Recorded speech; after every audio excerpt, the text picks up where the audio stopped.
ایک دعا ہے جس کے بارے میں آتا ہے کہ یہ سونے سے پہلے پڑھنی چاہیے. اس کی تصدیق کرنا چاہتے ہیں کہ کیا یہ حدیث ثابت ہے اور اس کی ایک فضیلت بھی بیان کی گئی ہے کہ یہ دعا جو سونے سے پہلے پڑھے اس کے سارے گناہ بخش دیے جائیں گے.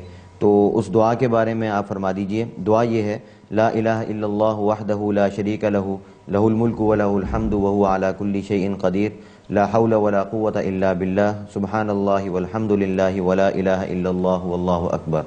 اس دعا کے بارے میں فرما دیں کیا یہ حدیث سے ثابت ہے؟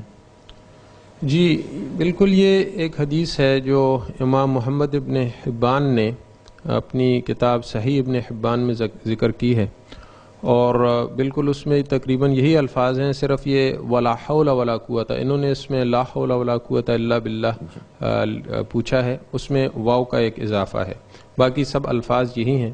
اور اس میں فضیلت بھی یہی ہے، مضمون یہی ہے. اس میں آتا ہے کہ اس کے گناہ بخش دیے جائیں گے اگرچہ سمندر کی جھاگ کے برابر ہوں، جو شخص سوتے وقت یہ دعا پڑھے گا. لیکن اس بارے میں یہ ذہن میں رکھنا چاہیے کہ اس قسم کے جو فضائل ہیں تو اس میں گناہوں سے مراد صغیرہ گناہ ہوتے ہیں.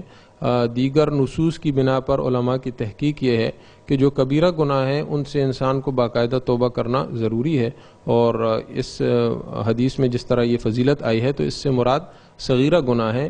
لیکن یہ بھی بہت بڑی فضیلت ہے کہ انسان کے سارے صغیرہ گناہ جو ہیں وہ اس تھوڑے سے وقت میں یہ عمل کرنے سے معاف ہو جائیں. تو بہرحال یہ چیز ذہن میں رہنی چاہیے.